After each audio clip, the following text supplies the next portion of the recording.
I just got back to Oklahoma City, and I just want to give you a short. I got a friend going to be flying from Serbia to come see me in the U.S., and I wanted to make a little video that kind of talks about the flying because I was reminded how much I don't like to fly too much, but the worst part is the motion sickness that I get towards the end. So I have a list here. I'm going to post everything down in the description below. You can read down through there, and if anybody has any extra tips, please put them in the comments. But we're just going to go through a couple things here, but I'll put the completed list down in the description. So you want to make a pre-fly checklist. So make sure you have your passport, download an app, the airline app, download any movies, music, podcasts, or books that you want to read or do. You're going to have from Serbia to the U.S. probably 17 hours, I think is what it is. If you're going to be using your bank card, let your bank know you're going to be traveling to the U.S. Prescriptions, change of clothes, all that stuff, of course, natural things. Now, they say typically I would usually arrive 2 hours before, 2 to 3 hours before international flight. Don't rush. The biggest thing you can do is you can cause yourself a panic attack or anxiety. It's going to be all right. Yes, just take it easy. Don't rush. Breathe. Enjoy the time. And then security. So you're going to go through security. You're going to have to take off your shoes, probably your belt, take your laptop out of your bag, any battery packs.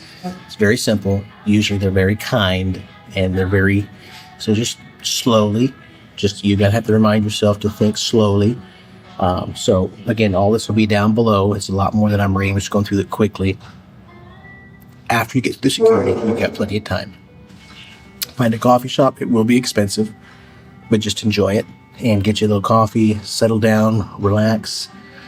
Boarding your plane usually starts about 30 minutes before your flight takes off. So you'll need your passport and your boarding pass. I usually do everything on my phone.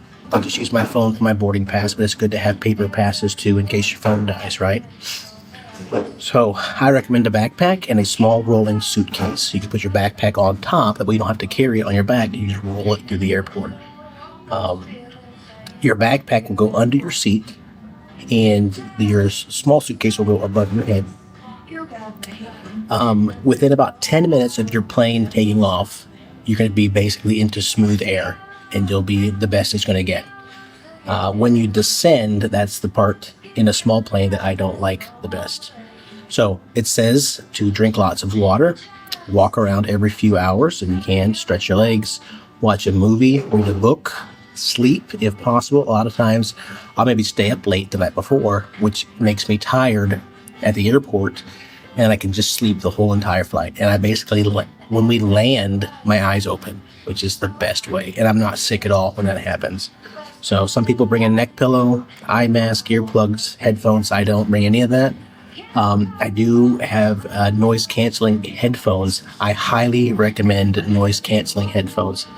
You could download some music on your phone and you can listen to that on repeat over and over, and classical music or whatever. That's the way that I do it, and it's a blessing.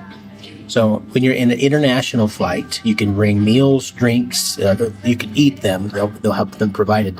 But my wife found out that she can actually bring food on the plane as well. So you can actually look at what your plane or airport ticket, whatever allows, but you can usually bring sandwiches and snacks with you. So you can also do that. So turbulence is when the airplane begins to shake.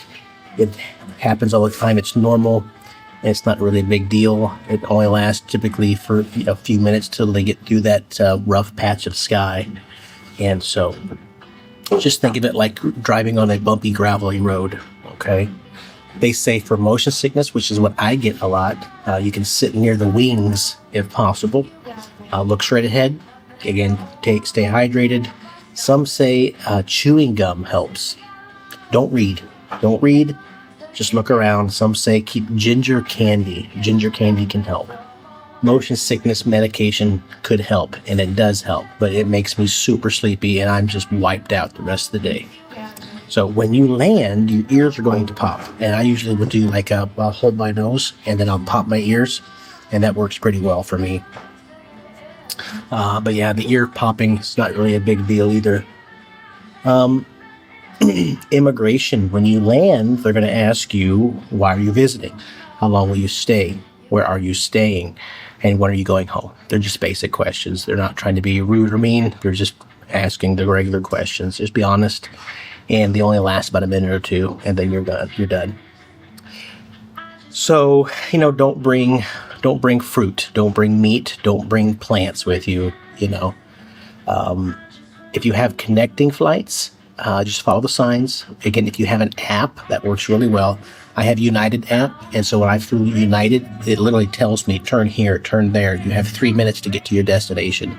So that was nice. So use the app, find your gate, and just hang out and relax.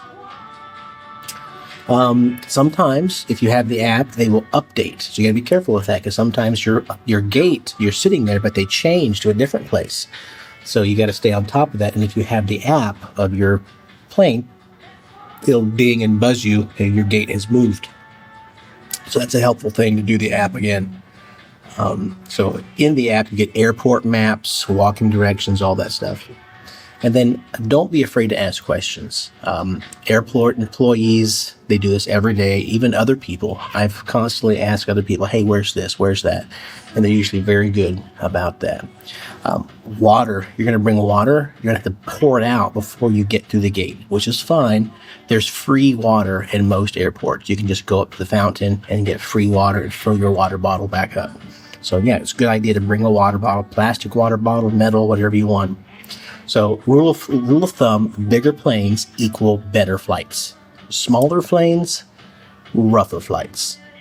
So I like the big flights. So for example, from Serbia to Amsterdam, then you go from Amsterdam to Chicago, and Chicago to Missouri or Oklahoma.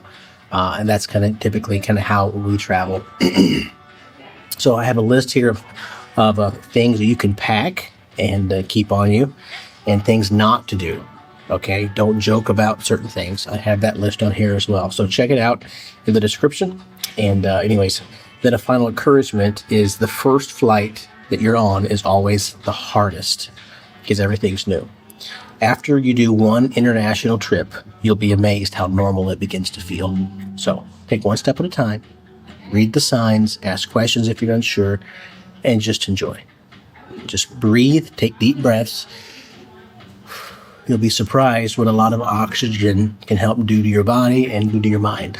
Okay, hope you guys have a safe trip, and hope this can be a help for the next time. And so yeah, check that out. And if you have other things that you want to add below, if you've flown, put those in the description, and hope it can help all of our friends as they come travel over. And we'll be coming back to you guys over there in September. So anyways, that's it.